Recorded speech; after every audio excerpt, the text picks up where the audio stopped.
で今回の私たちのサイドイベントは、他の農法や他の手法による環境再生型農業の実現方法。So our side event goal is not to deny or compare with other farming methods, organic, natural farming, or natural farming, or other ways to achieve regenerative agriculture, but to let people know that TOKYO8 can be used as a complement to all farming methods and all projects supporting small-scale farmers, which are the backbone of Africa. We want people to know that we are complementary to all good farming practices and all small-scale farmer projects in Africa. Our specialty is the activity of the soil to our biofertilizer. We are also unique in the way that we are able to produce this biofertilizer locally in various parts of Africa. This webinar is centered on TOKYO8, a biofertilizer that has the potential to support all the regenerative agricultural methods that are trying to achieve in order to improve agriculture in Africa, starting with soil improvement. By the way, we are newcomers when it comes to agriculture and African food security. We still have a lot to learn from each other. However, since TICAD is an African conference that utilizes private sector vitality, and since many graduates of the AB initiative program that was created within TICAD are involved in this activity, we have been honored to host this side event. To talk about the AB initiative, we have to mention the person who bears its name, former Prime Minister Minister Abe. And many AB initiative graduates sent out message of condolences upon hearing the news of former Prime Minister Abe's passing. I would like to include in this event our determination to carry on Prime Minister Abe's global vision. The following is what we hope that you will intake from this two-part event today and on the 13th. As citizens of Africa and consumers in Africa, you can secure your future food supply. You can transition to what we believe to be the ideal regenerative agriculture while increasing yield. Be confident that family farmers and small-scale farmers can be certain in the ability to be self-sufficient and even more. Africa's future is bright. The remainder of today's issue will be discussed in the 13th session with experienced Japanese farmers. Let me introduce today's program.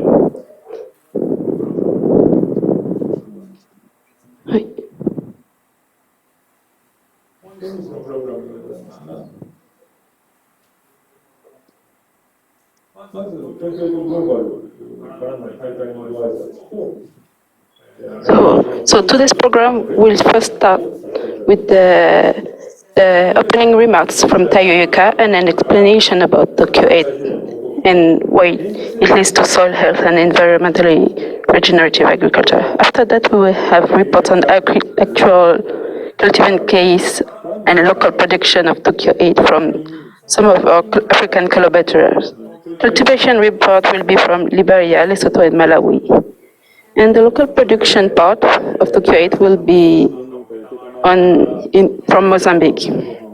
We will have a Q&A and exchange of opinions between the speaker and you.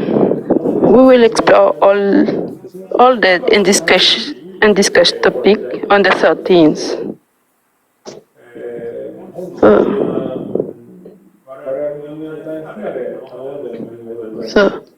So today's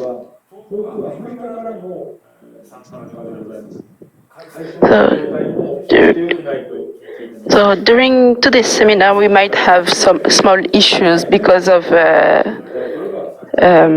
connection issues and so on. So please indulge. this.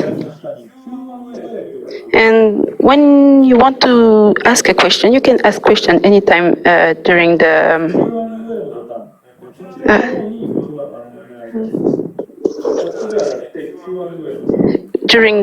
session. You can ask question anytime, and you can use the Q&A button to ask. And we would be able to answer your question during the Q&A session from this. So let's start the greeting. So without further ado, I'm leaving the ground to Mr. ISHIDA Taihei, the CEO of TOKYO8 Global, for opening remarks.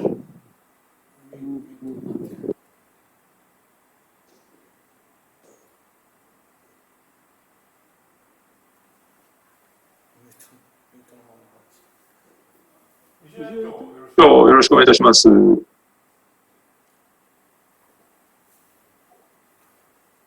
すいません。はい。よろしくお願いします。Hello everyone. It's a joy to have the opportunity to meet you today. My name is Taihei ISHIDA, the president of TOKYO8 Global and of Taihei Corporation. TOKYO8 Global is a joint venture created to promote TOKYO8, a product born within TOKYO8, Taihei. Taihei has been treating and recycling industrial waste for nearly 60 years, mainly in Tokyo and the surrounding metropolitan area.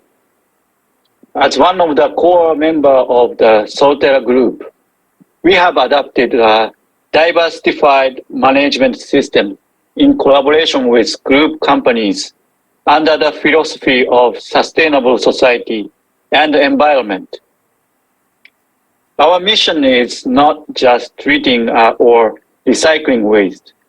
Instead, we are actively engaged in circular economy business, a business that created a flow of usable materials that are being created from what would have been considered waste materials. We also manufacture better products from waste materials and gives back to the world. We call this upcycling. We have conducted research on microorganisms in the process of upcycling in collaboration with universities and research institutes for many years. That has been possible because we use microorganisms to decompose and treating organic waste. We are presenting to you today TOKYO8. That is the culmination of all these efforts and know-hows. Furthermore, we do not just manufacture and sell TOKYO8 as a product, nor is TOKYO8 just a fertilizer or formulation for agriculture. The business model of TOKYO8 works to constantly enrich the smallholder farmers. I have come today to this TICAD8 with the hope to prove to you and make an appeal to you that TOKYO8 has potential for making a significant contribution to environmental and social sustainability around the world. We firmly believe that, for instance, truly innovative feature of TOKYO8 could solve the problems and issues even in African countries without exception. I'm truly grateful for this opportunity today and for your precious time to make this presentation. Thank you very much in advance for your kind attention. Now I'd like to get started after my Japanese speech. 皆さん、こんにちは。東京8グローバル代表の、そして株式会社太陽油化代表の石田太平です。東京8グローバルは株式会社太陽油化の中で生まれた商品、東京8を世界に広めるために誕生したジョインベンチャーです。株式会社太陽油化は日本のキャピタルシティである東京を中心に首都圏の廃棄物を60年近く処理やリサイクルを行っている会社です。太陽油化はソルテラグループの中心的な一社として資源やエネルギー循環、持続可能な社会や環境づくりをテーマに多角的な経営形態をとっております。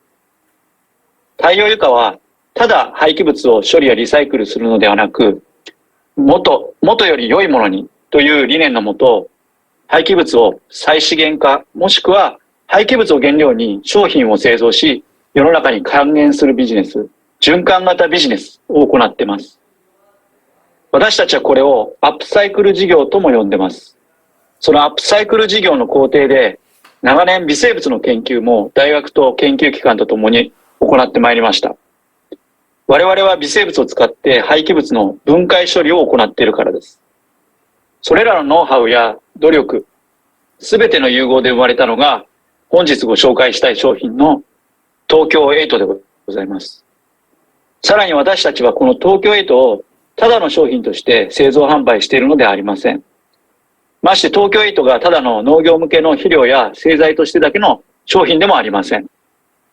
東京8のビジネスモデル自体が生活に苦労されている農家の方々を継続的に、持続的に豊かにしていける仕組みになっております。私はこのTICAD8にて、東京8が世界の環境と社会の継続性、持続性に大きく貢献できることを実証し、アピールしたいと考えています。例えば東京8の真に革新的な機能は、アフリカの諸国の問題や課題を例外なく解決できると確信しています。本日は皆様の貴重な時間をいただき、そしてこのような機会を与えていただいたことを心より感謝申し上げ、ウェビナーを開始させていただきたいと思います。よろしくお願いします。はい。Thank you very much, Mr. ISHIDA. So, the next presentation will be on TOKYO8 from Managing Director of TOKYO8 Global, Mr. ISHIDA Yohei. Nice to see you all. My name is Yohei ISHIDA of TOKYO8 Global. ここから先はあれですよね、日本語のチャンネルで通訳が入るんですね。はい。はい。はい。よろしいですか？はい。日本の方は日本語のチャンネルでお願いいたします。Okay. Thank you for the opportunity to make these remarks today. Let me begin by explaining our activities. We start using and manufacturing biofertilizers with local people in 15 locations in Africa, using our know-how of resource recycling. This biofertilizer increases agricultural yields and helps farmers to make money. We are unique in three ways. One is the speed at which results are produced. The second is affordable and can be manufactured in villages in African countries. The last one is the business model of this project, that the business is fueled through micro-franchising. The situation in the world is serious, even without Corona and the war between Russia and Ukraine. We had from more than 100 Abe Initiative graduates, many of whom have been working in the field of agriculture and small-scale farming. In some countries, we heard that there are many people who cannot find enough work and can only make a living through family farming and small-scale agriculture. For such people, agricultural production is their lifeline. And one of the biggest problems in their country is chemical fertilizers. Most agricultural producers rely on imported chemical fertilizers, the foundation of agriculture. the cost is the same in Japan as in African countries. In fact, in many cases, they are even higher than in Japan. We do not provide support to these local people, but later work with them as business partners to build business using our know-how. Local manufacturing of biofertilizers is the starting line. TOKYO8 micro-franchising will be run as an own business by local partner franchisees. Unlike importing chemical fertilizers, local manufacturing of fertilizers is advantageous in all aspects, including labor and transportation costs. This benefits both the franchisee and the user, the farmer, and unlike support, the development of the business makes the relationship sustainable forever. Well, what is TOKYO8? TOKYO8 is a microorganism community that came from a society. Therefore, they can work in a wide variety of soil environments. TOKYO8 is a key microorganism for regenerative agriculture, which transforms soil into fertile soil.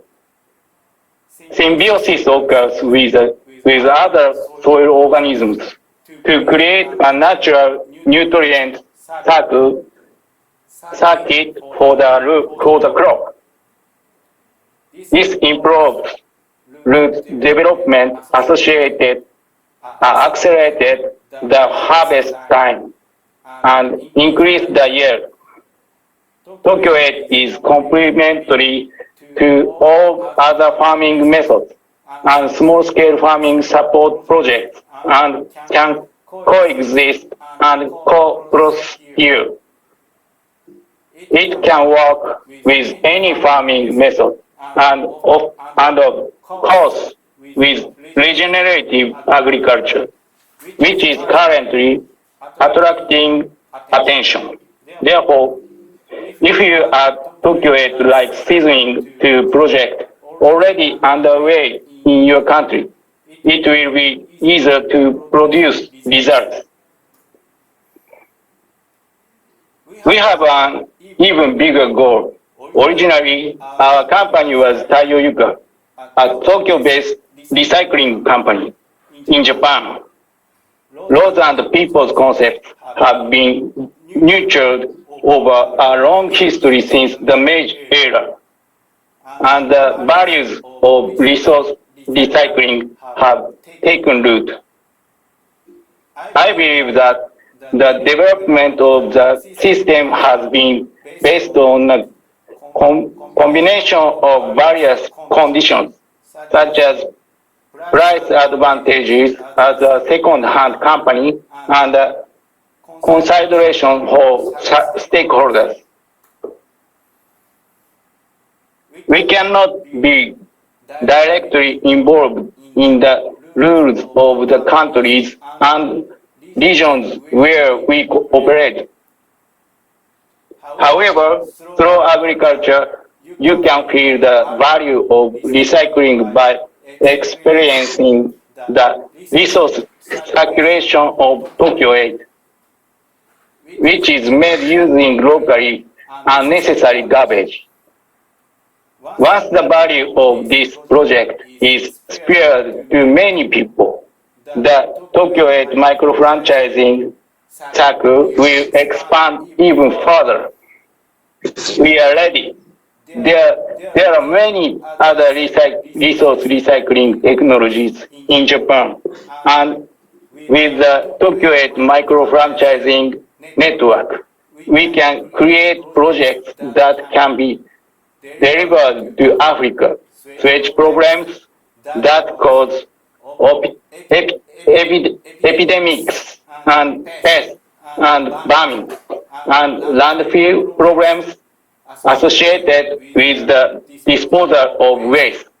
TOKYO8 micro-franchising can naturally build a cooperative relationship with local people to solve these problems.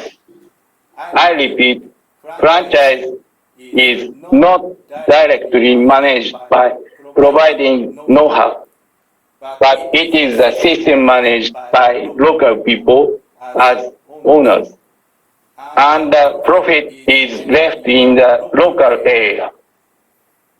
If profit are generated, the local business can continue to develop. Since my explanation of TOKYO8 is not the main focus of today's session, I will end my talk here, and let's listen to the actual users' presentations right away. Thank you. はい、Thank you very much, Mr. Ishida. The next presentations, we will enter the presentation from the reports from Africa. So the first report is from Mr. Jonathan F. Kpalu from Liberia. So please start.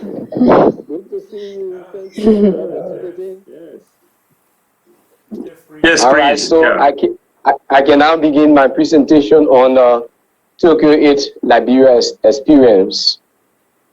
I am Jonathan F. Kpalu, Abe Initiative 5th Batch, and I'm presenting from Liberia.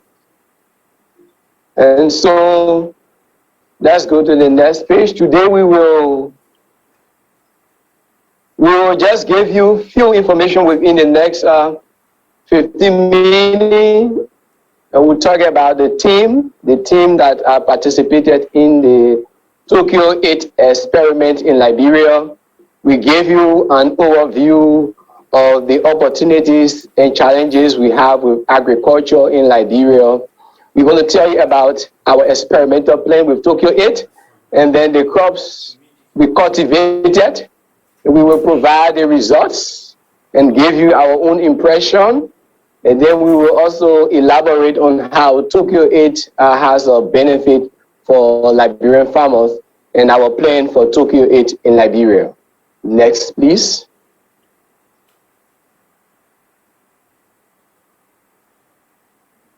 All right, so we had 3 team members that participated in the experiment for Liberia.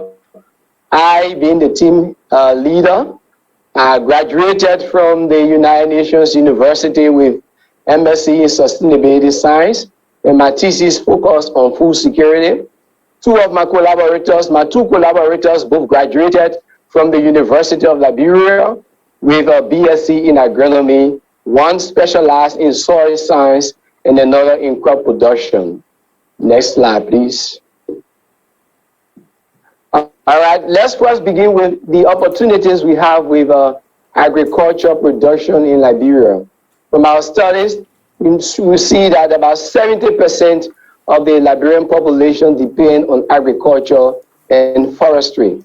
However, most of the farming activities occur in upland, and that involves shifting cultivation. There is also a loss of land we have for lowlands and swamplands farming, which is suitable for rice and vegetables production. About 80 to 90% yield can come from swampland as compared to upland farm. Next slide, please. All right, rice and cassava are the 2 major crops that are grown for as staple food. So in Liberia, we eat rice as our staple, and followed by cassava. Other vegetables we produce include pepper, bitter ball, okra, among others. We are also involved in tree crops production, and we have few of them listed, like cocoa, coffee, oil palm, rubber, among others. Let's go to the next slide. Let's just go through a few of the challenges we experience with agriculture production in Liberia. One thing that we see and notice is that despite of the 70% involvement in agriculture, there is low productivity. We have little technology. Most of the farming is done with subsistence farming, poor or old technology. We also have poor pest management system. And moreover, there is this extreme limited use of fertilizer. Our study shows that just about 4% of fertilizer was used per household during the Ministry of Agriculture 2018 survey on food security and nutrition. About 80% of our rice, which is the staple food, is imported. And then 18% of the population, according to the Ministry of Agriculture 2018 survey, is food insecure. So we have these major challenges in Liberia now with regard to agriculture. These are just a few of them. Next slide, please. All right, now, so we gave you our own experience with TOKYO8 experiment in Liberia.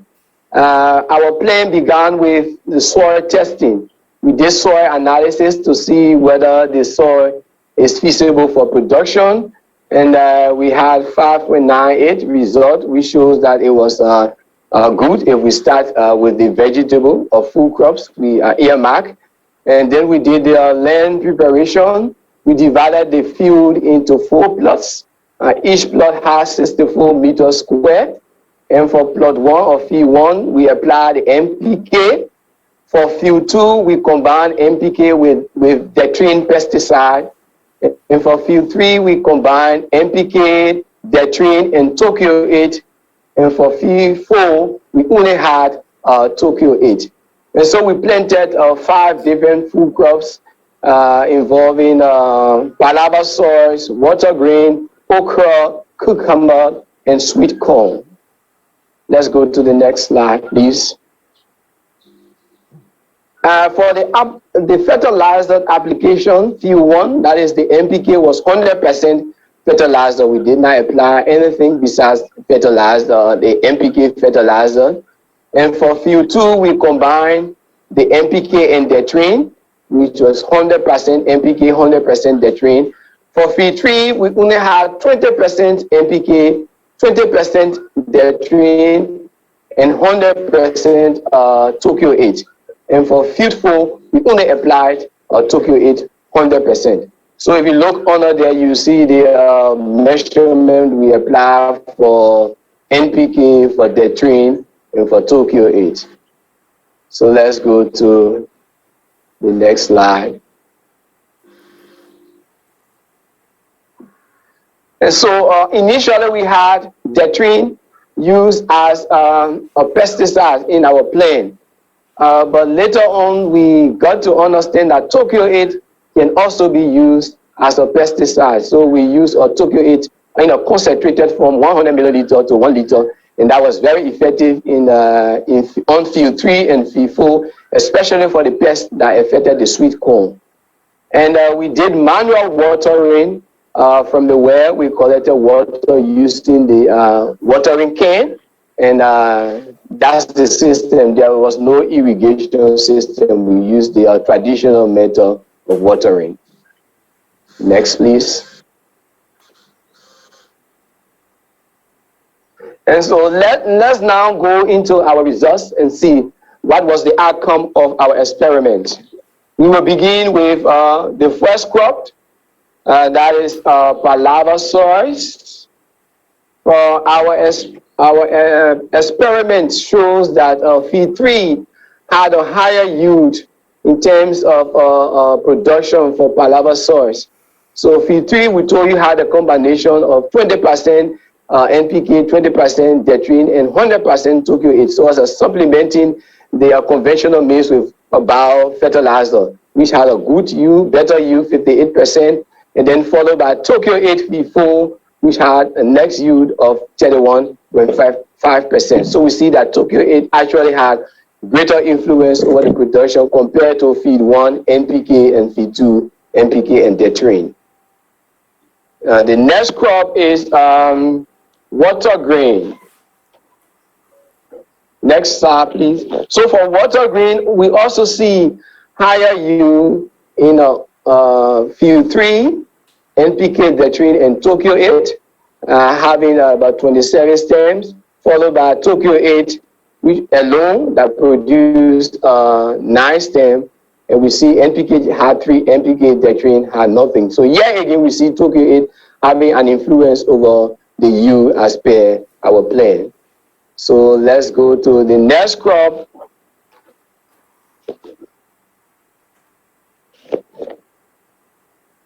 Sweet corn. And so for corn, again, we see the higher yield in field 3 for NPK, Detrine, and TOKYO8. We have in terms of germination as well as yield, although TOKYO8 had the highest yield in terms of germination rate, yet NPK, Detrine, and TOKYO8 had higher yield in terms of production. So germination rate was high in TOKYO8. However, the yield was not as high as in field 3 that had a combination of NPK, Detrine, and TOKYO8. Yet it was because of TOKYO8 influence we have a better yield in field 3, because you see field 1 there was no yield for corn, and field 2 there was no yield for corn, despite of the germination rate. Next crop is cucumber. So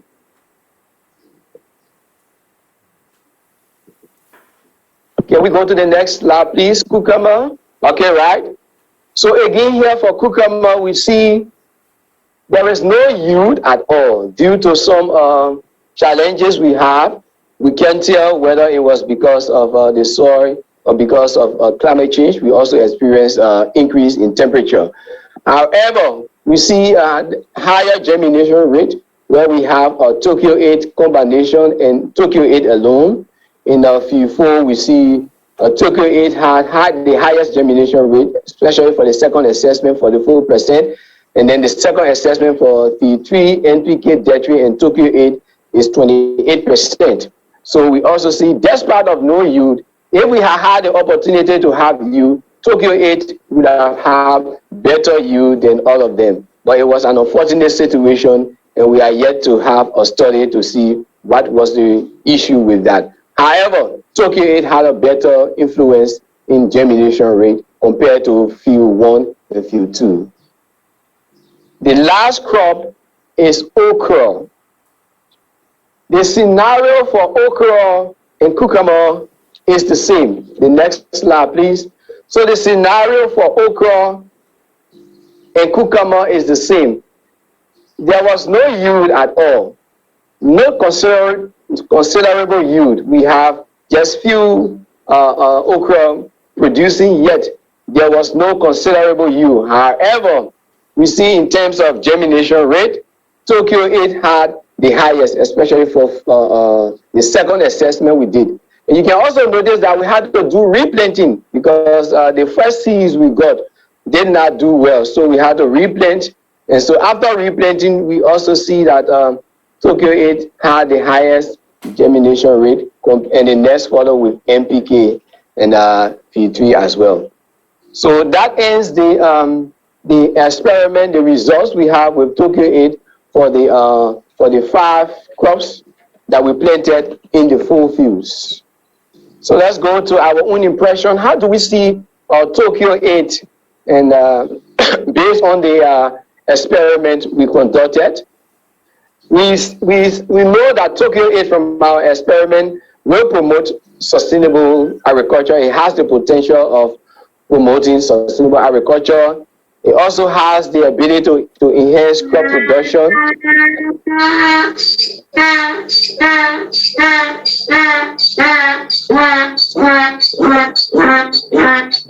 Hello. Hi. Can you hear us? Can you hear us?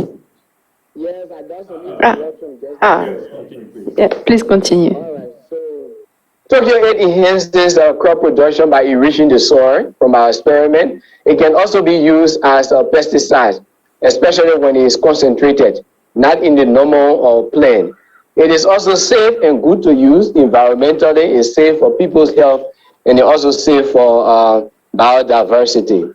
As a challenge, watering was a challenge due to the drought. We have intense temperature, increase in temperature, and so even the water level dropped in the well, so it was difficult for us to have enough water to water the farm. And then the seeds were also not viable because we got them from the open field. So that was another issue we experienced.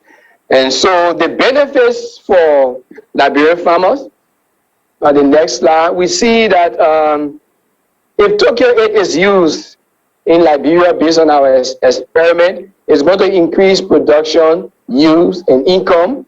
And that is indirect support of the SDG 2.3, which speaks of doubling productivity and incomes of small-scale producers, especially women, rural farmers, and family farmers as well. It is going to improve lowland farming because we have a vast lowland, swampland, and many persons will have now the urge to involve into lowland farming because of TOKYO8 productivity. It's also going to increase the rate of farmers, 70%, not in subsistence farming, but in productive farming. And so let's go to the next slide. We see after the experiment, we have gotten enough evidence that TOKYO8 has a greater impact on agricultural productivity. So we are planning now to build TOKYO8 production plant locally in Liberia. And we want to continue testing the TOKYO8 in rural Liberia with a mission school, and we'll use that as a pilot farm. And we also want to continue with testing the TOKYO8 on tree crops, especially with cocoa. So thank you very much for your attention. We hope we can meet and interact during the question and answer section. Thank you. Thank you very much. Thank you, Mr. Jonathan. Hi, thank you very much. ありがとうございます。Very, very interesting. Yeah, thank you. ありがとうございました。プロダクションプラントについては最後の4つ目のレポートを楽しみにしてください。So please wait for the report on the production plan. So the next presentation is from Mr.Tanki Mochochoko from Lesotho. Please start.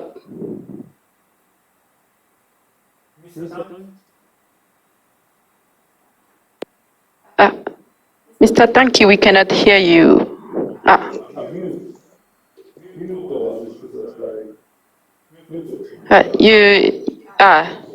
Can you speak just to see if we can hear you? Hello. Hello.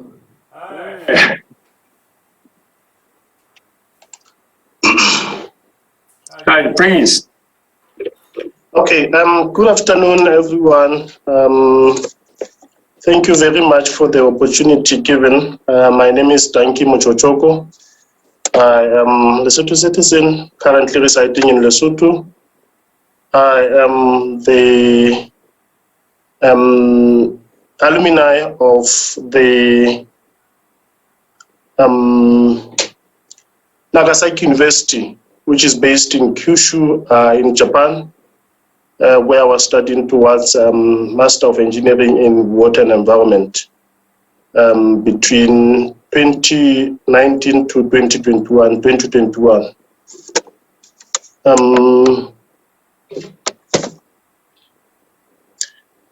Okay, my stay in Japan was made, or my study in Japan was made possible by the scholarship which was provided by the Abe Initiative program, which is the concept or the scholarship which was born in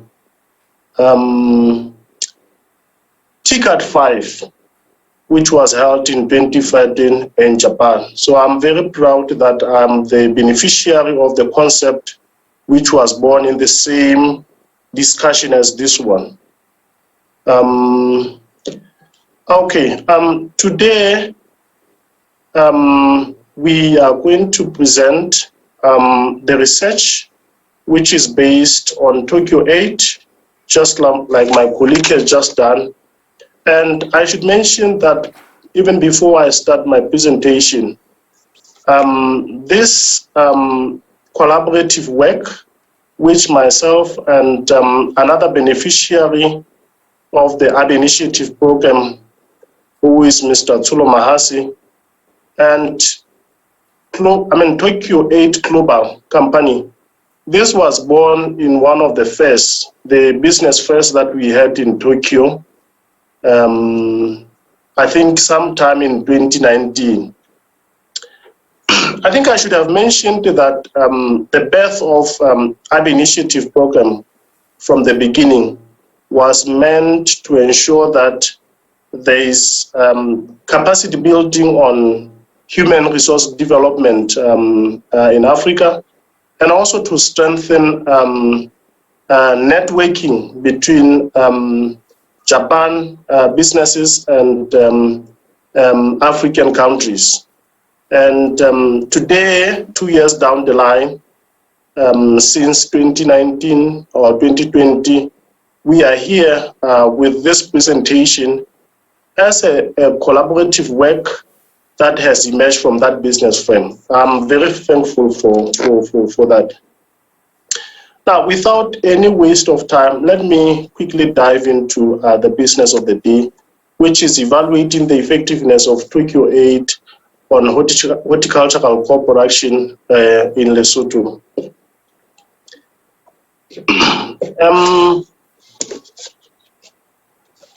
Before I go further into talking about TOKYO8, which I know that all our ears are itching to hear, can I quickly make an overview about Lesotho? Yes, please. Okay. This is just Lesotho is just a small country, which is just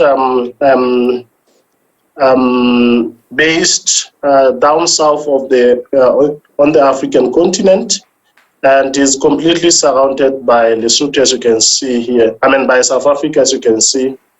It's about 33,000 square kilometers.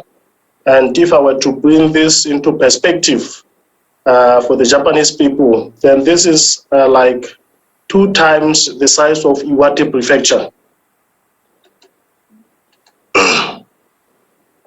Now, so basically,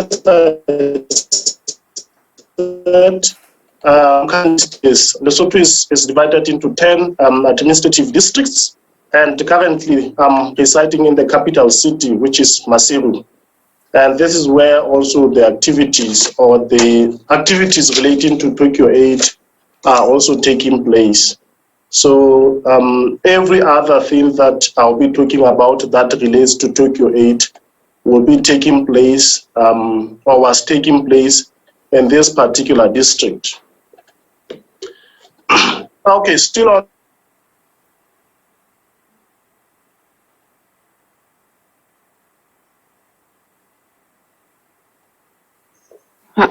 Mr. Tanki, can you hear us?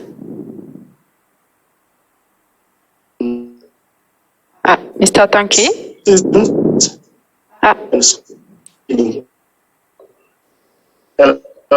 Hello? You are having some troubles right now. Can you hear me?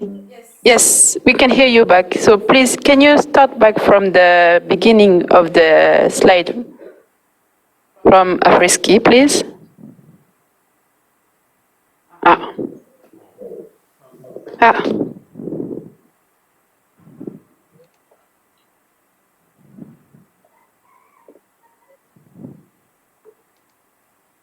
was talking about that. I think maybe the network issue. It's all right. Please, yes, we can hear you now. So please feel free to start. Okay. So I was just saying that Lesotho has got 4 seasons, summer, winter, autumn, and spring. So this is what you're likely to get in winter at this particular altitude. The place where you are likely to get 4 weather changes just in one day. Still on this, then these are some of the places that you cannot afford to miss the moment you land in Lesotho. These are some of the biggest dams that we pride ourselves with, which are used for revenue generation for the country.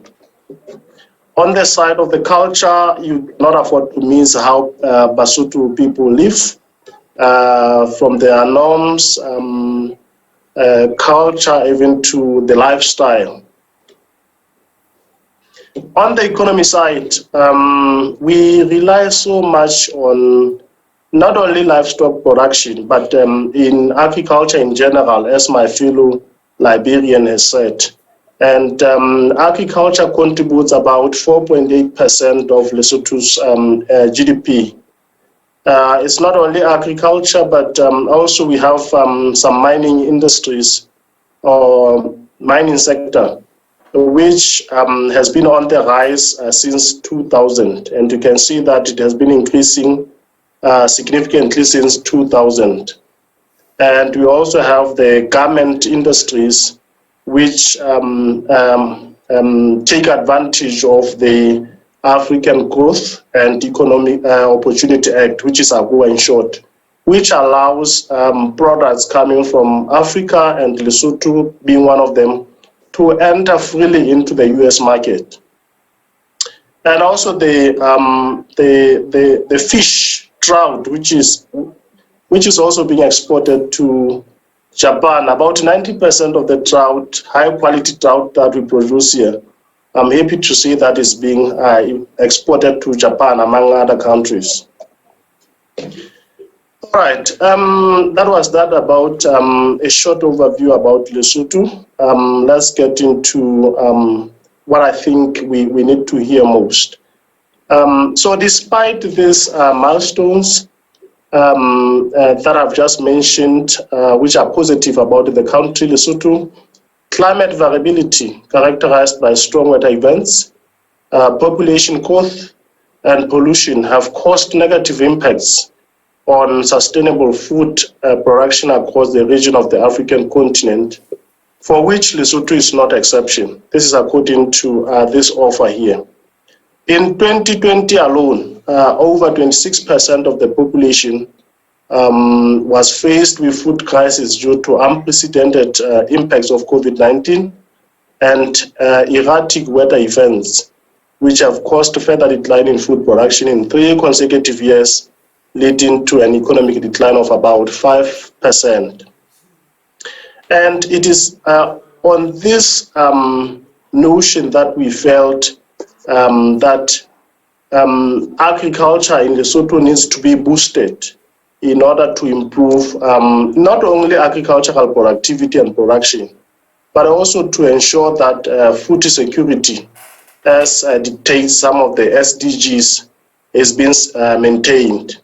And we felt that one of the ways in which we can master this, or we can reduce hunger in Lesotho, is through mainstreaming of TOKYO8 as one of the agricultural inputs in Lesotho, which we think that it will go a long way in changing the status quo in agricultural sector in Lesotho.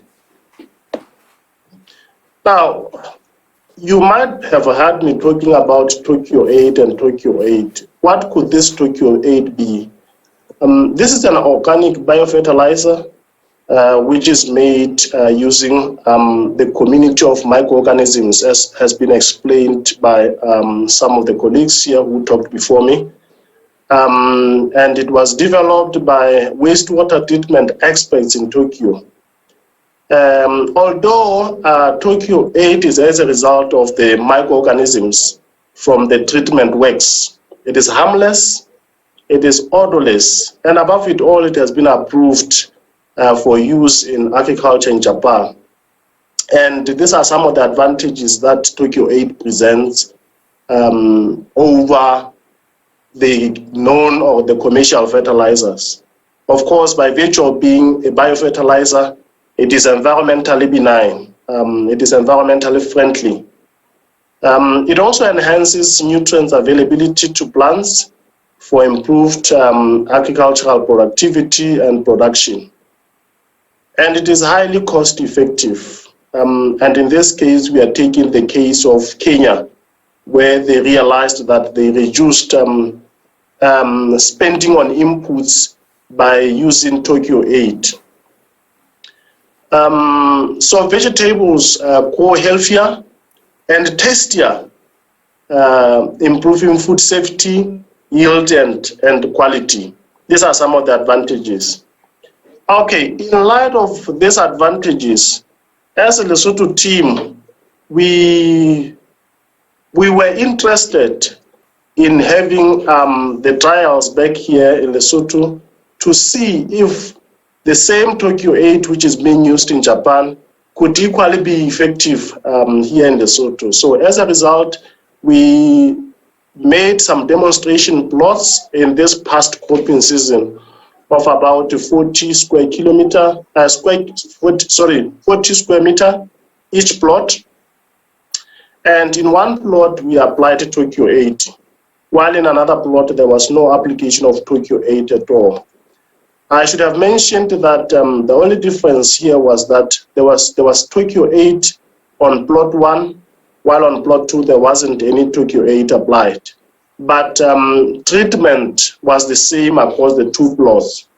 And the distance in between the plots was about a meter. So what we did as the matter of protocol was to apply TOKYO8 soon after soil preparation. And after that, then we planted our seedlings. So in this case, we were targeting to have green coronet planted, as well as butter beans.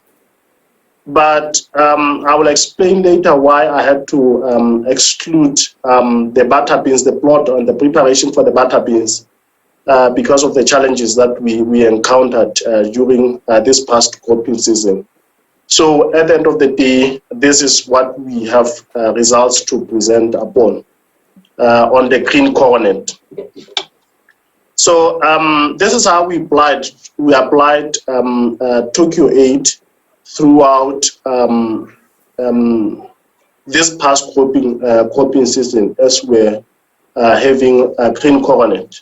So 2 weeks after this, in this case it wouldn't be seeding but transplanting, we applied TOKYO8.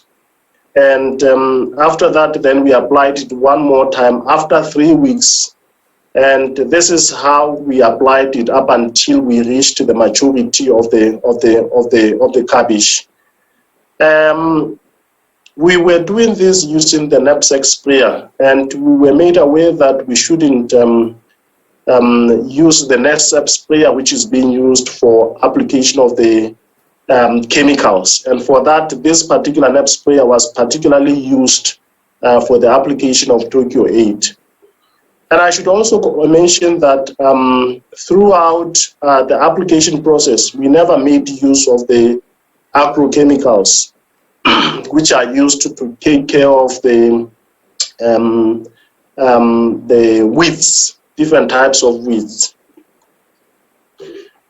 All right, these are the results. On the left is is where the TOKYO8 was applied. This is green coronet.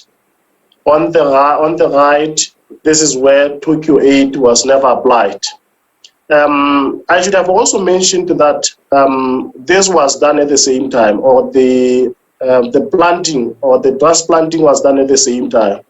But I think the difference is quite very remarkable, very significant, that this particular cabbage here is quite much bigger than, in terms of its head, bigger than this cabbage on the right-hand side. And for me, this came as a surprise because I didn't expect much of the difference. I knew that probably if it has been certified in Japan, probably maybe it might work here, but I didn't expect to see such a difference. So you can see the difference is quite very big. And I'm not sure, one of the speakers talked about TOKYO8 making crops also juicier. I don't know, this one also seems to be juicier, even though we did not test. I mean, we could not probably cook both of them to test the aspect of taste. But I think the difference is quite very huge. This is myself and my colleague where TOKYO8 was not applied. I should also mention that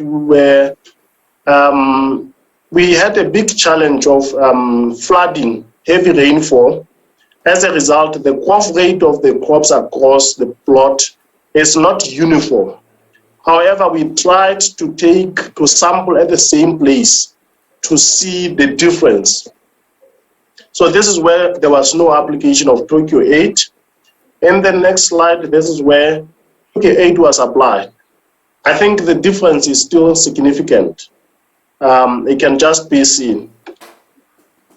What we, however, did not do was to do the measurement of all the response variables to come up with conclusive results, simply because of what I have alluded to in my earlier statement, that we encountered the greatest challenge of floods in the country throughout the entire cropping season.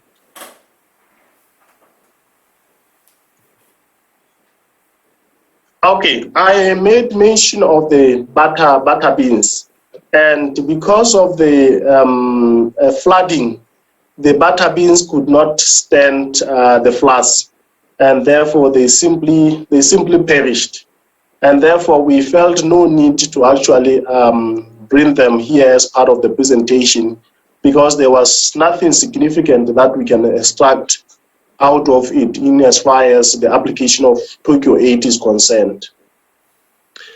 Okay, that was that relating to the experiments, and we feel that we did not do much of the scientific data collection and data analysis, and probably because of what I have said, the problem of the flooding. And I think we also had another problem of the limited human resource. And I think when we introduced this TOKYO8 at the time, we didn't have much of the good plan in place to see how this is going to be done. And because of the flooding, then we also had a challenge of leaching of the nutrients.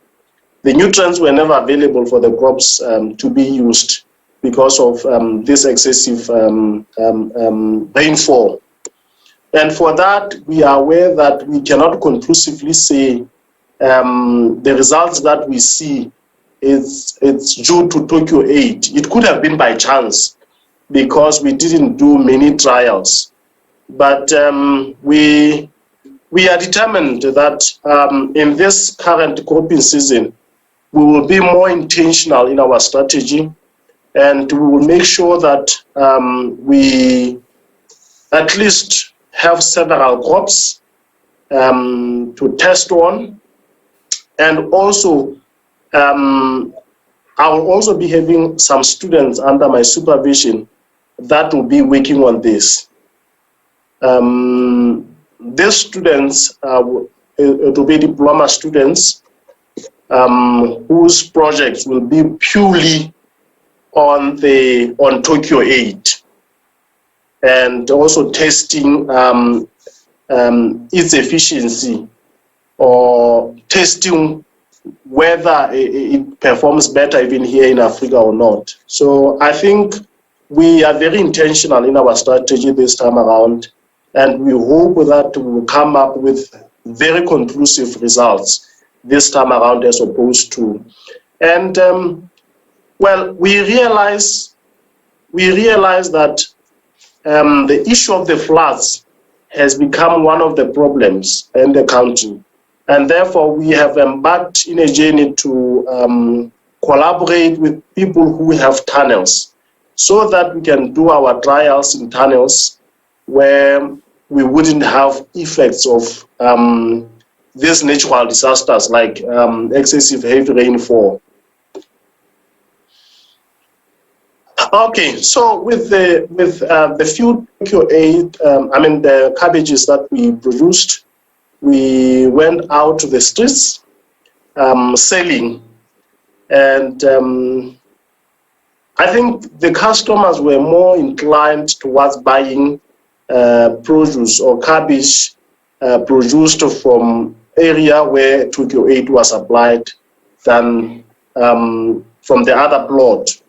And even though we did not measure the weight, but the difference in weight was also too significant to an extent that it could only be noticed and differentiated by all the people that were buying from us.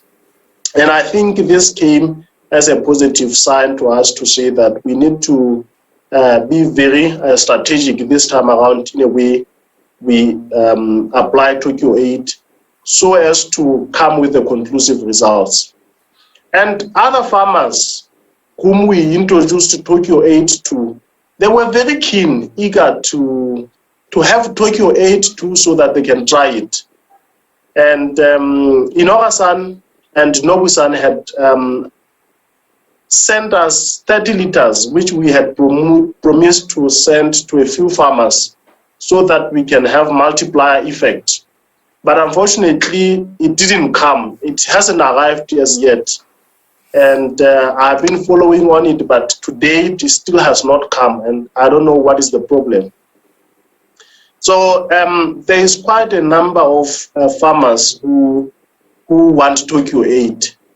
And I hope that Nobu-san will find means to send us another 30 liters so that while we are doing the trial here, a few lead farmers can also try trials elsewhere so that the multiplier effect is increased. Okay, the future plans. Okay, so what we need to do after this current cropping season, we will have to undertake the need assessment survey to see how many of the people are in need of TOKYO8.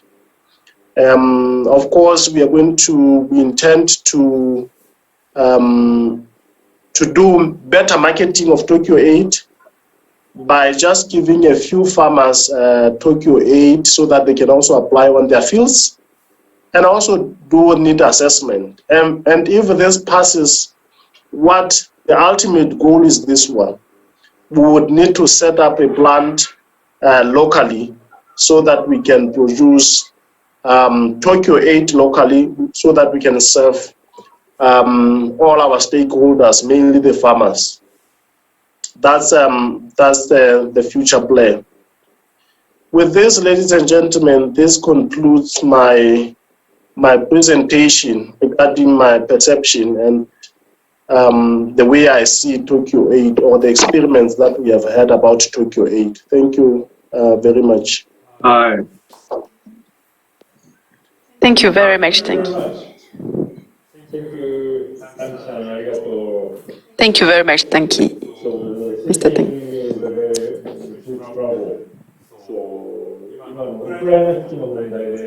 Because of the war in Ukraine, we have a lot of troubles with the shipping right now. So the next presentation will be from Mrs. Victoria Bweo Mhone from Malawi. Please. Hello. Hello. Can you hear me? Yes, we can hear you. All right, thank you. So, Yes, please. Hello, everyone. I'm Victoria. I'm from Malawi. I'm an ABBE ex-participant. I graduated in March this year, and I came back from Japan in June. So I'm only 2 months in Malawi. I'm a graduate from Tokyo University of Agriculture, and I was studying Master of Agriculture Science, but my main focus was Agriculture Development Economics. Next. Yeah, so my presentation outline is about the introduction about me, who am I, what have I done so far professionally and education-wise.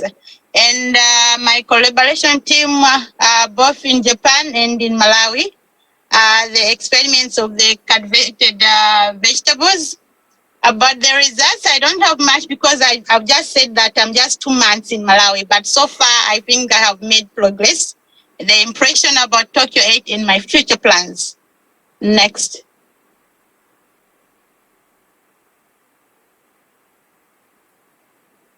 Yeah, so as I said, I'm Victoria, and I also mentioned about my MSc, which I obtained from Japan. It's agriculture science. I also have a BSc in agriculture economics and agribusiness. And I also have a diploma in agriculture and natural resources management that I obtained in 2006 in Malawi at the Natural Resources College. Next.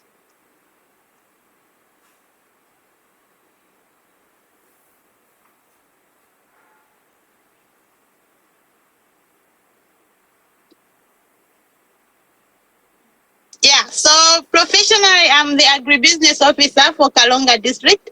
I work with the Ministry of Local Government in the agricultural sector, and I've also worked before as an agriculture extension development officer. So I think that's where the interest of working on TOKYO8 is coming from. I have coordinated a lot of projects whilst in Malawi before I traveled to Japan. And right now I'm also coordinating another project. But before I traveled to Japan, I coordinated the CJSP project that was trying to help farmers and the youth to create jobs, especially those farmers that were producing soybeans. I also coordinated the Farm Income Diversification Project.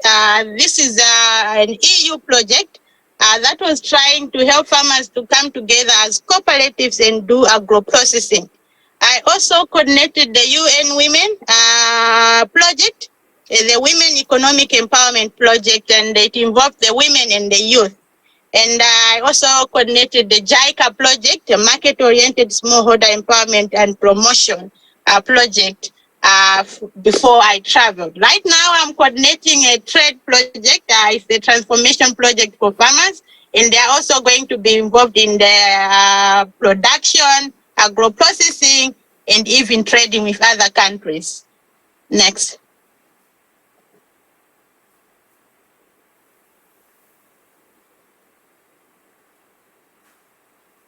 Yeah, so for the international trainings, I've done the market-oriented and agriculture promotion planning management in Japan in 2018 at Kansai, JICA Kansai. I also did the linking farmers to markets, challenges and opportunities in New Delhi in India, and participated in the participatory market development system in Zimbabwe. And whilst I was still a student in Tanzania, I attended the international trade training in Tanzania. Next.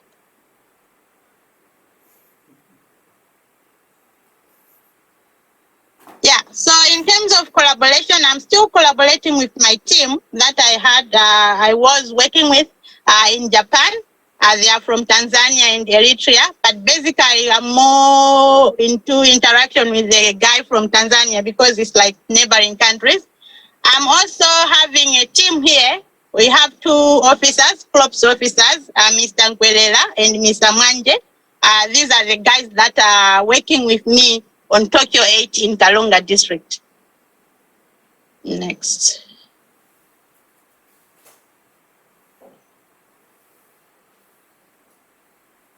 Yeah, so what's the agroecological zone in Malawi? Malawi agroecological zone is divided into 3, but it's categorized based on the soil factors, the altitude, the amount of rainfall, and the temperatures.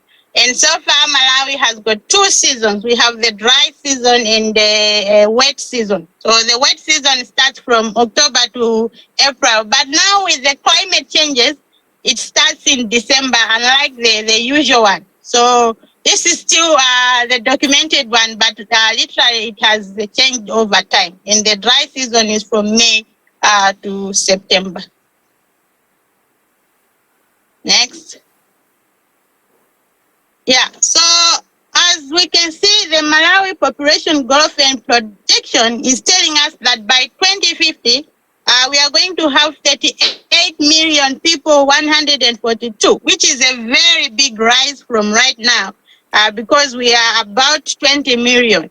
So looking at this and looking at the country that we are depending more on agriculture activities, directly and indirectly, this population is giving us more hope that we should improve on the agricultural production, productivity, and agricultural commercialization for us to develop as a country.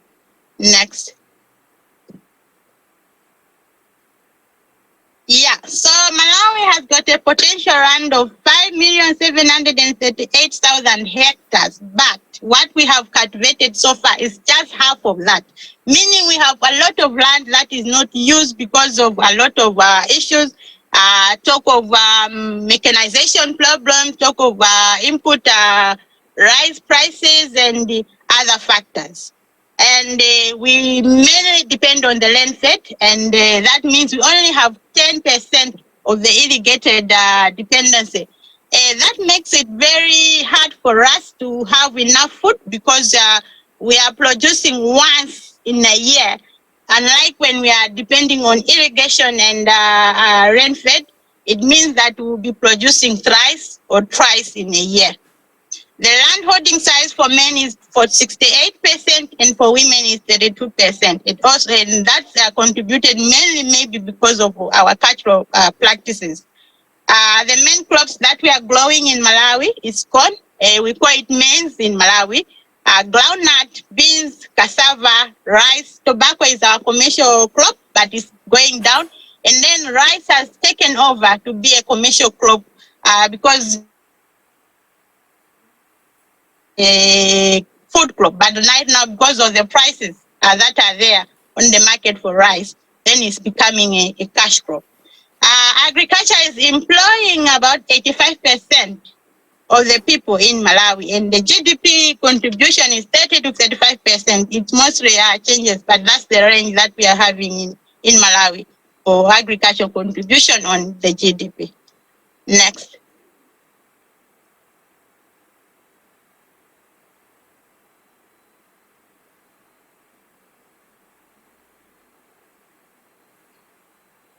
Yeah, so those are just some of the crops that we are producing in Malawi. You can see rice, you can see maize, you can see leafy vegetables, you can see the groundnut and beans over there. But we have a lot of crops, like a lot of horticultural crops and fruits also we produce in Malawi. Next.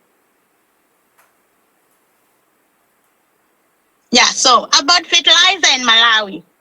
How is the fertilizer access and how are Malawians using the fertilizer? So our national fertilizer policy of 2020 is envisioning that Malawi should be commercial because we are dependent on agriculture. And therefore, there is a need to increase the use of high quality fertilizer.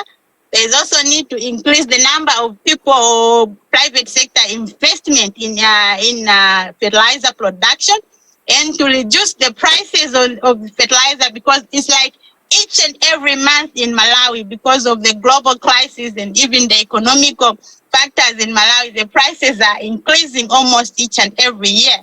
And also they are promoting private partnership in the fertilizer production. And that's what interested me to partner with Taihei in terms of the TOKYO8, because I'm also trying to contribute to what the government is already trying to promote. Next. Yeah, so farmers' access to fertilizer is not easy because of different reasons. We talk about the high prices that I've already mentioned. we talk about the road network and distances from the market to where the farmers are producing. No production company in Malawi right now. So it's like most of the time it's just the blending. We are not producing. We're just blending the fertilizers, and that's making it tough for us to have or to reduce the cost of fertilizers. And also, we have only few traders that are involved in that business because of the tariffs that are attached to the fertilizer and also where the fertilizer is coming from. Next.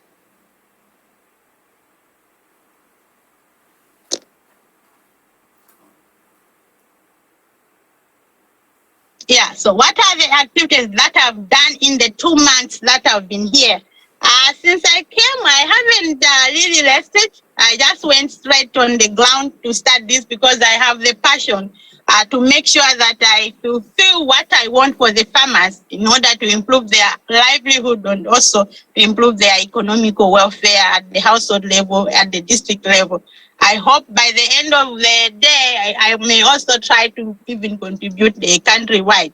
So I did the briefing and awareness meetings about the TOKYO8 with my fellow officers at my office where I'm working, and also with the farmers, so that they should know that there is this product. And the feedback is just very overwhelming that I'm not able to meet the demand. But so far, I think so good about the sensitization and what I've done. I also did the site selection on where I'm going to produce the crops so that I can try the TOKYO8 because I already have the experience about Japan when I did my internship with Taihei. But I also want to do the same and see if the results can be the same in Malawi. So far we have had a nursery establishment, and also we have already planted some of the vegetables that are still on the ground right now. So we haven't really harvested, but at least we are trying to harvest it, especially the vegetables. We have tried like twice. So we are seeing that there is a good progress on the TOKYO8. Next.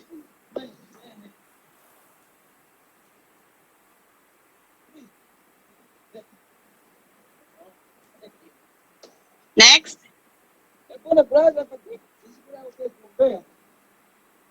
Hello. Yes, it's the experiment design slide. Can you see? Yeah, so I have my experimental design. It's not in the slides, but I hope Enola-san will try to share it so that I can explain it. But this is when we were just designing the field where we are going to plant the tomato and the leafy vegetables. Yeah, so this is my experiment. Like I'm having 2 types of experiments where I have 3 treatments and also 4 treatments. So we are going to have a plot that has normal fertilizer application. We are going to have another one that has TOKYO8, and we'll have another one that has TOKYO8 and NPK, or TOKYO8 and urea. And then we also have another design that will now try to do almost the same thing, but we are also going to have a control. So we will do, the control will be the normal fertilizer application, and then we'll have a TOKYO8 only. That is combining with manure. So we are using cow dung or pig dung. We are not using anything apart from these 2. So these are the kind of manure that we are using. And we'll use the other one, TOKYO8 with the usual fertilizer, and TOKYO8 with a half of the usual fertilizer, so that we can see how all these are performing. Next.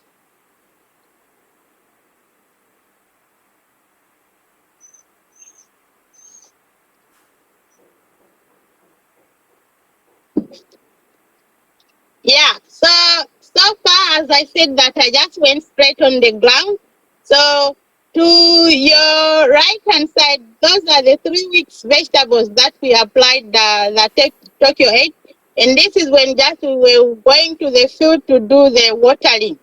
And to me, I feel like the vegetables are performing very good. When you look at the soil color, it's almost red.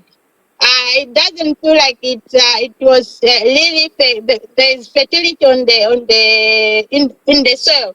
But with the application of the TOKYO8 and we are seeing that in the manure, we are seeing that there is a fast growth of the vegetables on the small plot that we tried. Next.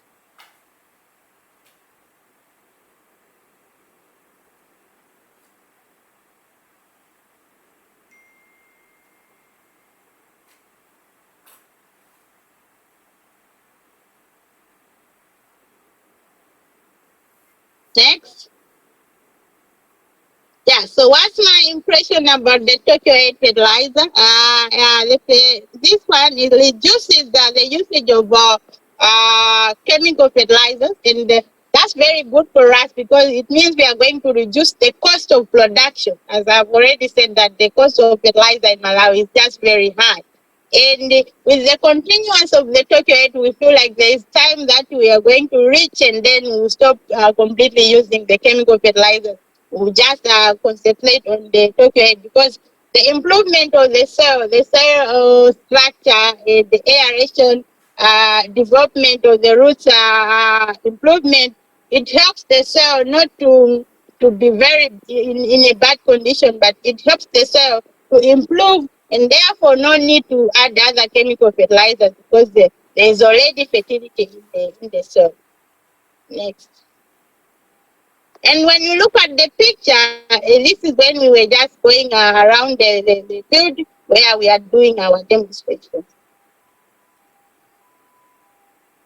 Yeah, so this is just a backyard garden as you're seeing where there is a sprayer, and those are on top of that, those are the vegetables that you can see down there. After 3 weeks, that's what we're having up there. So my impression is that TOKYO8 improves soil health through quickening of decomposition of the organic matter, and TOKYO8 is easy to produce and low cost. As you know, we are only using the local materials from Malawi and the stock product that we already got from Japan. When I was coming, I came with TOKYO8. I already have it here. And just last week, the other Japanese friend already came with other bottles. And right now, I'm also expecting the other chunk of TOKYO8 that is already on its way. So it's like I'm already having the raw materials and those that are already here, and that helps me to not have problems and not to have a higher cost of what I'm going to invest. Next.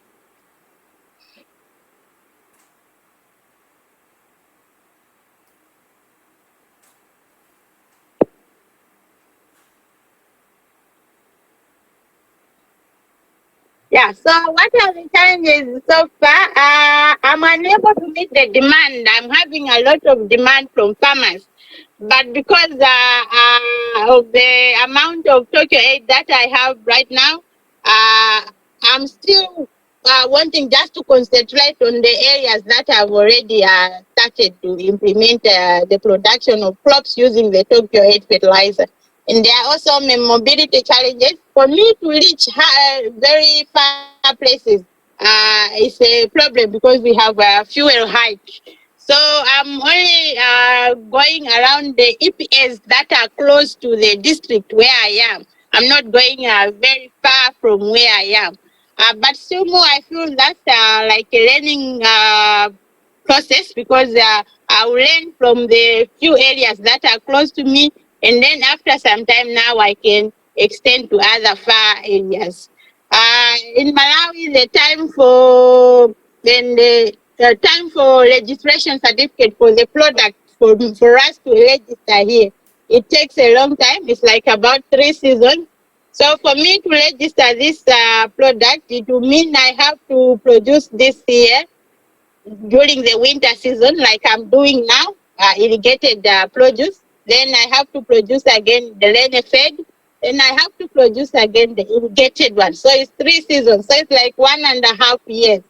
It means I will register maybe in December next year or else in 2024, early 2024, around January or February.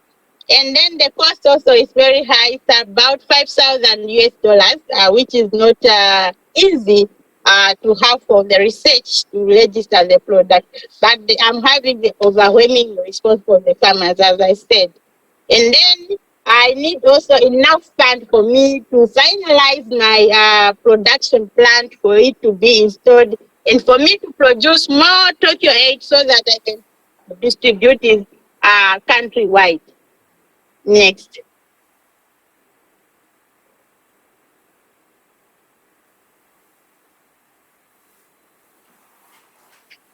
Yeah, so what are my future plans on TOKYO8? As I said, I want to get certification from the Department of Research, and I want to install the factory that produces the TOKYO8 in Malawi for me to distribute to a lot of people, a lot of farmers, especially the whole northern region and extending to other regions in Malawi. That's all from me.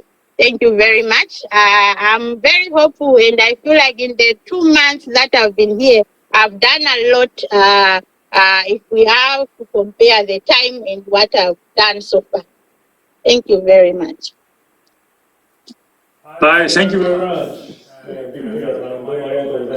Thank you so much, Victoria. So,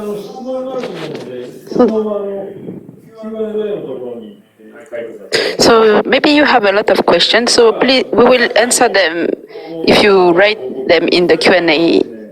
And from now on, it will be the last session. So in Mozambique, from the production plant has been started. So please, Mr. Sato.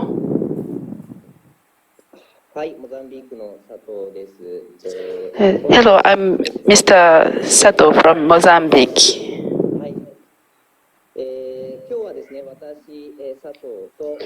So today, me, Sato, and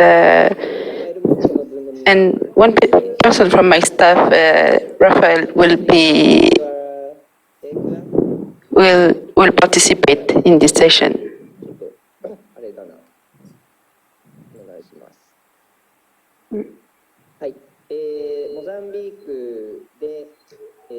So in Mozambique, so maybe you know where it's situated. So for example, it's close to Malawi or Lesotho, from the same country from today's presenter. And it's been 3 years that I have been in Mozambique. So it's a country that is situated in the east of Africa, close to Madagascar. So you can have a similar landscape from other countries of Africa, like cityscape and rural area. And I'm in a rural area, a rural village of Liberia. And the closest city is a city that is situated 2 hours from Liberia. So Africa has a lot of poor countries, but among those of the poorest, you have Mozambique with a really low life expectancy. So from my end, I've been in the Nippon biodiesel fuel since year 2000. And this company actually originally was importing biodiesel. And since 2012, we have started to produce in Jatrofa. So it's a plant that produces oil in Mozambique. And the reason it has a different name is that we have made a different business in Mozambique with the name of ATM. And the most the action of our company is energy, food, and money area. And we want to do smart technology, so peace engineering. This is our passion.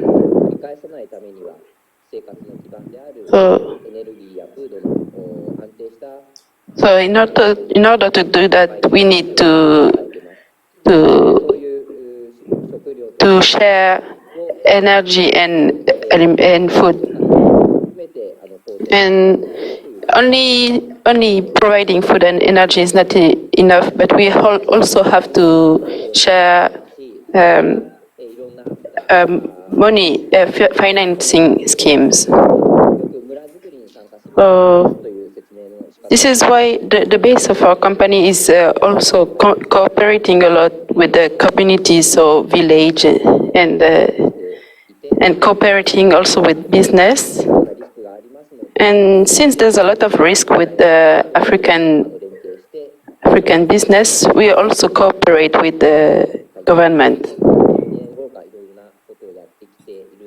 So we have done a lot of things since 2012, but right now we are putting a lot of effort on a digital platform for agriculture. So it's a platform where you can have a matching of inputs, not only input but market. So around 15,000 members right now in the application. And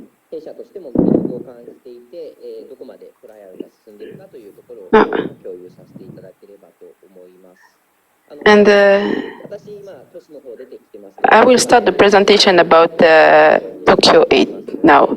So right now I will talk about the construction of the plant.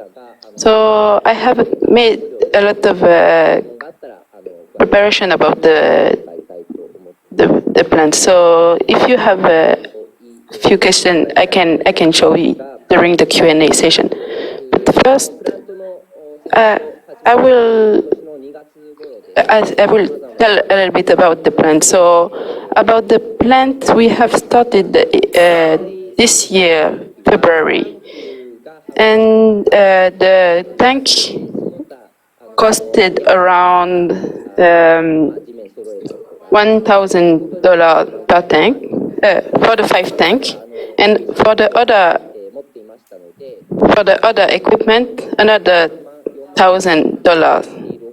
So in the total, it was around $2,000. So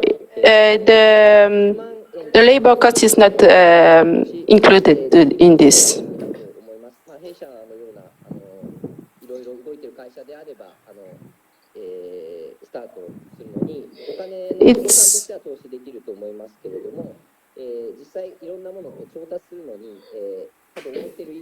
It's not a big cost for a company like us, but it can be considered for other. So it was not easy to gather all the materials. So we went to the closest city to buy. But actually, it wasn't easy to find the right pipes. So there was a lot of different,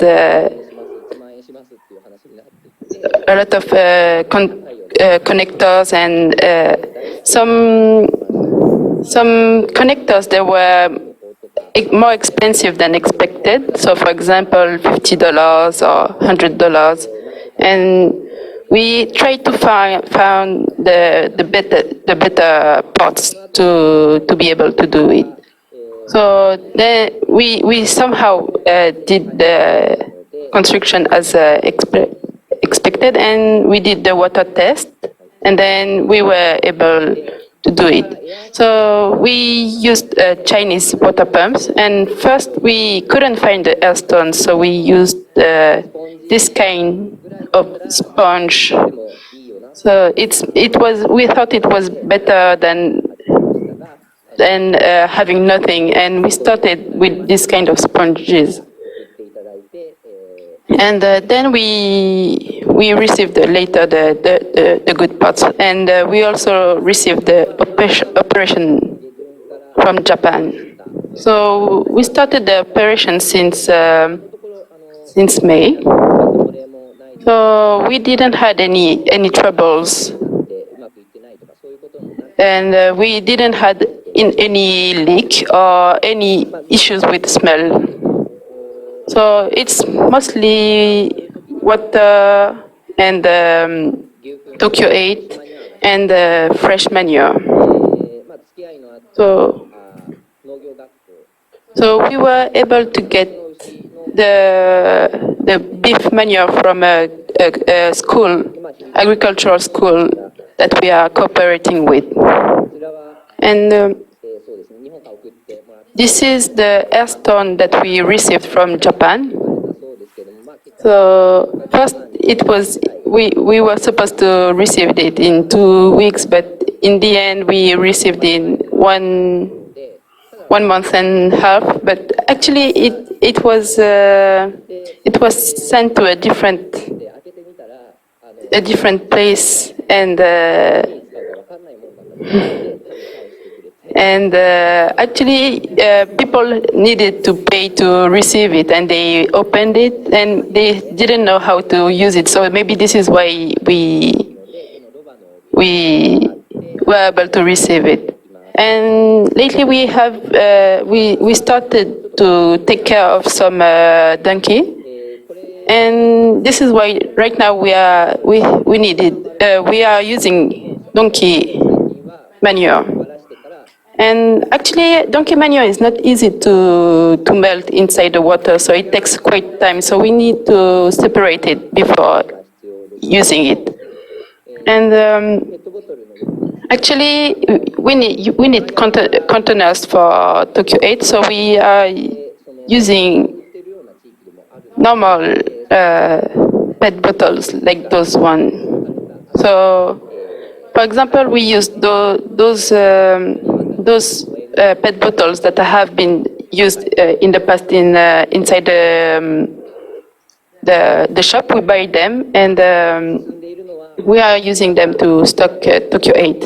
So right now we have been using on we have been producing TOKYO8 without any issues, and now we have crop trials. So we have been collecting the water from a well, and we have the experimental plant where we use TOKYO8 and we do not use TOKYO8. And this is how we are conducting the experiment. So we don't have any sprayer, so we are using a TOKYO8 with the normal watering can. So that's all for my presentation. So right now I will leave the ground to Mr. Raphael.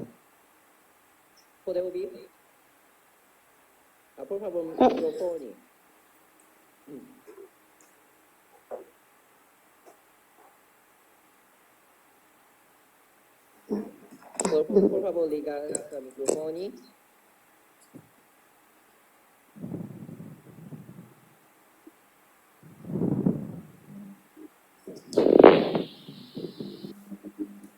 Ya, Rafael, entonces, por favor, mostrar esa situación de tanques y también buros, por favor. Please show us the situation of the tanks.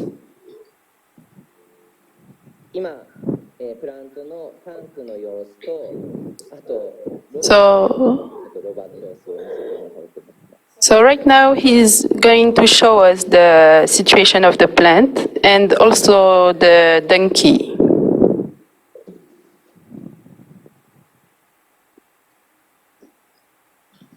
So This is the situation of the tank. So, as you can see, this is how it runs normally.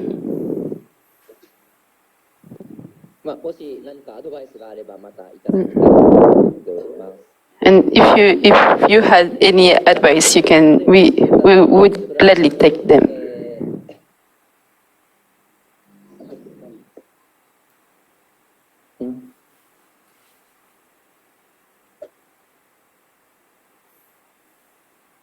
Okay.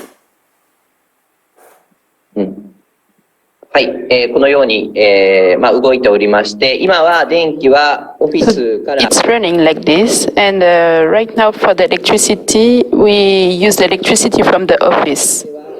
So according to the season, we have some power outage. So in those cases, we think that it might be good to use solar, but we still haven't needed for the moment. So this is the end for the Mozambique side. Thank you very much. So you've even seen show us the plant. So thank you very much for your presentation.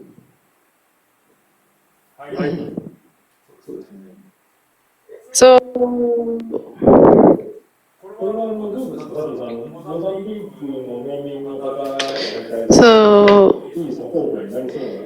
do you think it's a good support for the Mozambican farmers? So for the moment, the reception is very good. So we see that there is a big need, and from now on we need to show it and on which condition and what kind of results we can show to them. It will be up to this. So we have seen that a lot of different people that have tested, and what has been seen is that it's become greener. So thank you very much. So we were supposed to take a break, but since the schedule is quite behind time, we will enter the Q&A session like this. So we have received a lot of questions on the Q&A session. So there's some questions that might have been already answered. So there was a question about the cost of TOKYO8 production. So Mr. Sato actually responded to this question. So it's around $2,000. So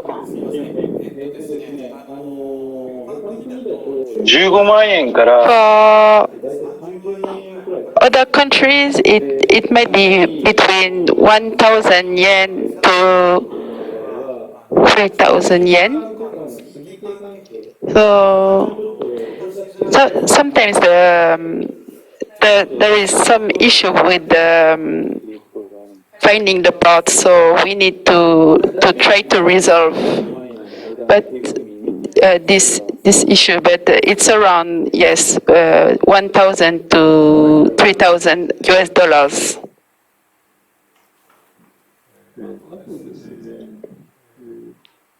So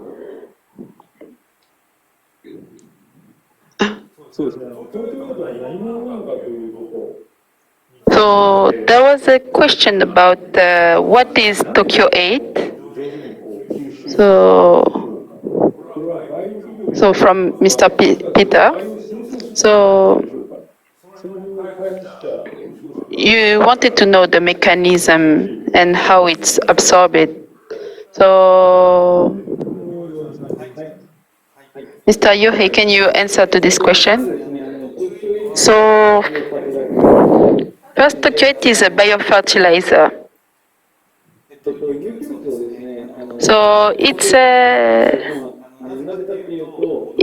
is decomposing organic matter in the soil, and it's decomposing. Actually, our main business is to treat wastewater, and most of the microorganisms from TOKYO8 are actually having the same function to this.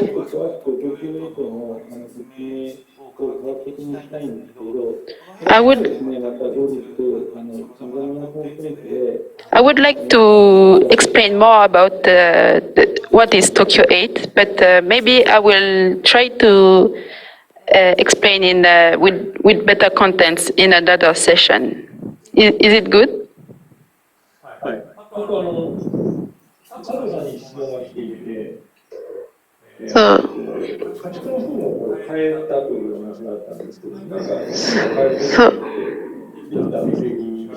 So there was a question for Mr. Sato. So you changed the kind of manure that you've used. So was there any changes? So right now there is no changes. So it's a good thing for us because we have less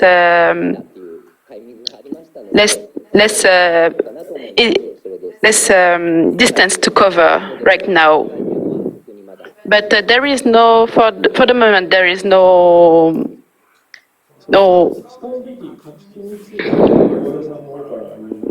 changes.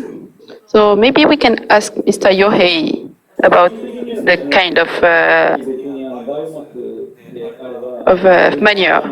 So at the beginning, you can use any kind of biomass. So for example, you can even use fish remains or anything is good.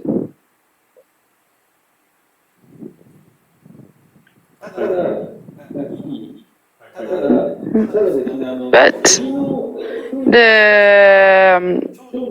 the chicken manure is a bit difficult to decompose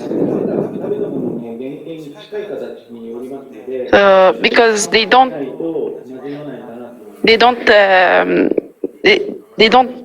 digest that much, so it's quite close to the original thing that they've eaten. So this is why it might take a longer time to decompose inside the TOKYO8.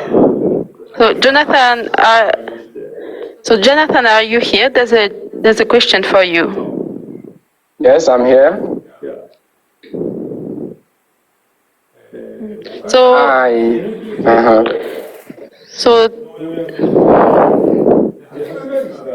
so you've had a germination rate. So when did you apply trial in your country, and could you share with us the reason on why the plots where you apply TOKYO8 on the germination rate is higher than the place where you apply TOKYO8 with combined NPK with pesticide? So what was your observation on this? All right, so the first one, we started with the trial commenced here. We started planting in January, so precisely January 21st, we started the planting process. But the preparation started in December, and in January we started planting, and it was the 21st we started the first application on the soil. So we applied the NPK and the fertilizer the next day, and then we did the planting. So it was around the 21st of January. So that was during the dry season. So I don't know whether that answered the first question. Yes. So the harvest, so it was between January to June. The harvest ended in June. So the last harvest we did was in June. So the whole process was between January and June of this year. Yes. And for the second question, so could you share with us the reasons on what the plots where you applied TOKYO8 only the germination rate is higher than the place where you applied TOKYO8 combined with NPK and pesticide? Is it on for which crop? Is it in general? Because it was on okra or cucumber. On okra. Was on okra. Yes. So on okra. So there is not a specific answer that we can give based on our observation, because when we compare the use of TOKYO8, NPK, and the train, in terms of yield, it became higher in some places than TOKYO8 alone. So in terms of germination rate, where you have in okra, you have a higher germination rate of TOKYO8, and then in NPK, the train, you also have lower germination rate. Even when you look at the variation, it's not that much. You're going to see not too wide gap with in terms of that. So I think that TOKYO8 actually has a potential to influence germination rate of crops. So whether it is alone or whether it's in combination, if you supplement it with the conventional means, it produces a higher rate. If it is alone, even if TOKYO8 is applied alone, it also increases the germination rate. So I just feel that TOKYO8 has a lot of potential to enhance the soil nutrients, and that is just my own observation. Thank you very much. I don't know if I was able to answer, but if the participant had another view of what they thought of the question, maybe they can come up with another input. Thank you. Okay. Thank you very much. Okay.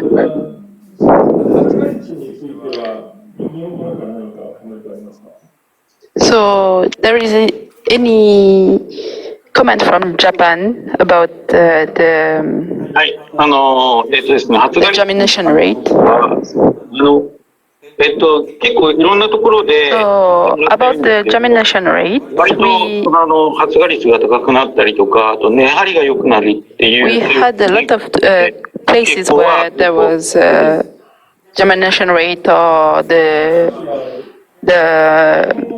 roots were better. So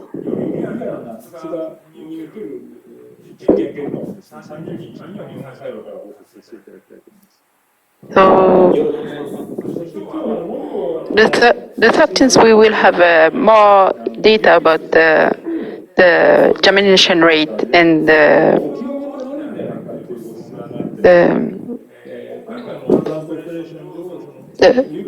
roots development. So about using manure, there's a question about how about is it an inconvenience to store and so on. So how much do you need manure in one day?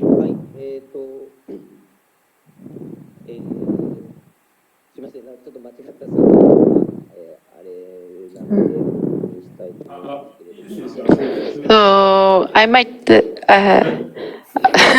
let me check on the numbers.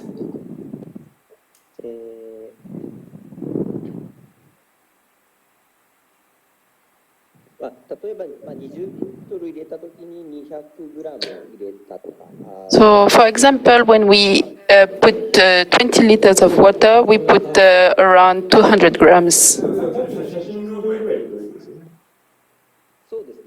So it's about what we've seen in the picture, right? So you don't need that much organic matter to run the plant. You don't need that much manure to run the plant, so you won't be inconvenienced by storage.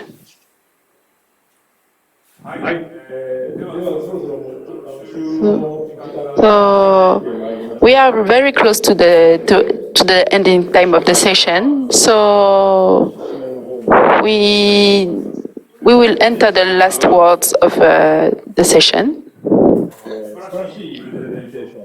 So thank you everyone that did the really wonderful presentation. Thank you, Jonathan. Thank you, Tanki. Thank you, Victoria, and thank you, Mr. Sato. Thank you so much. And for everybody that attended to the session today, so we are very grateful for your attendance. So we couldn't answer to all the question today, and we intend to answer the rest of the question, the 13th, during the second session. So you can also ask the question on the website of TOKYO8 Global. So please, you can also send your question from there, and we will try to share the answer over there as well.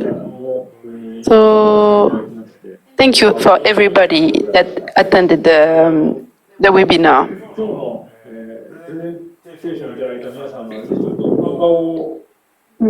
So please, everybody that participate to the presentation, we want to take a group photo. So please, can you show your picture through video? So you too, Mr.Tanki. Mr.Tanki, are you here?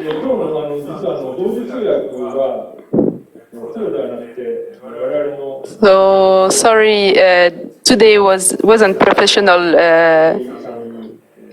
Wasn't professional. So we would like to thank also from the Japanese side, Mr.